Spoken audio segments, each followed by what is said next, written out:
नमस्कार मु सस्मिता इंग्राजी नववर्ष अवसर में समस्त को शुभेच्छा और शुभकामना।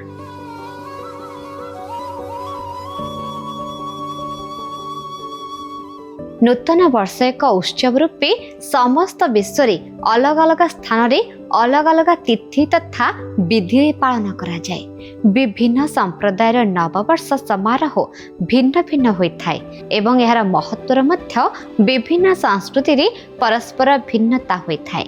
आज जानिबा एही नववर्ष संप्रदाय भित्तिरे किपरि एवं केउं समय रे विश्वर विभिन्न प्रांत रे पालन करा जाए। हिंदू मानक नववर्ष चैत्र शुक्ल प्रतिपदा तथा राष्ट्रीय हिंदू नववर्ष पालित होता है। चैत्र मास नवरात्रिर प्रथम दिन यह दिवस आसी थाए। यह साधारणतः इंग्राजी मास मार्च बा अप्रैल मध्य पड़ी थाए। भारतीय नववर्ष भारतर विभिन्न अंश में नववर्ष अलग अलग तिथि रे पालन करा जाए। प्रायतः यह तिथि मार्च एवं एप्रिल मासरे पड़ी थाए। पंजाब रे नूआ वर्ष बैशाखी नाम 13 एप्रिल रे पालन करा जाए।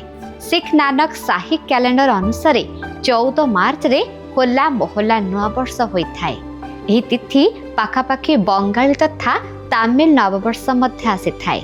तेलुगु नववर्ष मार्च एप्रिल मध्य आसी थाए। आंध्र प्रदेश रे यहाकु गुड़ी पर्व युगादि रूपे पालन करा जाए। यह चैत्र मासर प्रथम दिन होता है। तमिलनाडु रे पोंगल 15 जनवरी रे नववर्ष रूपे पालन करा जाए। काश्मीर कैलेंडर नवरेह 19 मार्च रे होता है। महाराष्ट्र रे गुड़ी पर्व रूपे मार्च एप्रिल मासरे पालन करा जाए। कन्नड़ नववर्ष उगाड़ी कर्नाटक लोक चैत्र मास पूर्व दिन पालन करिथांती।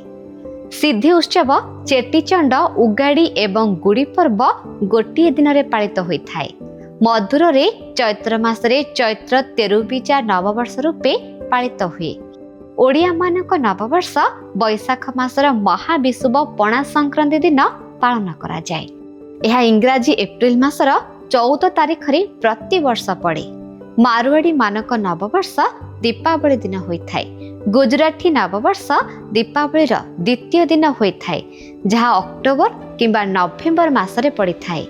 बंगाली नववर्ष प्रथम बैशाखी 14 किंबा 15 एप्रिल रे पड़ी थाए।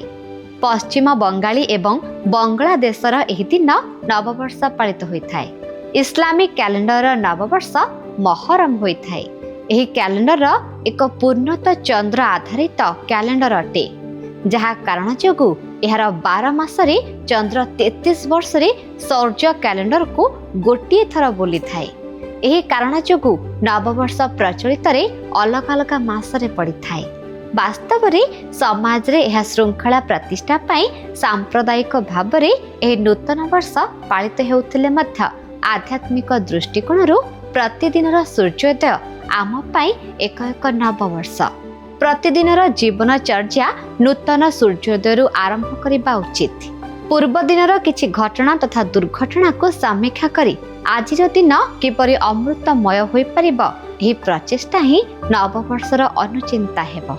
आम धर्म संस्कृति और परंपरा विषय रे अधिक जानिबा पाई देखुथांतु भक्ति ओडिशा आध्यात्मिकतार अनुभव।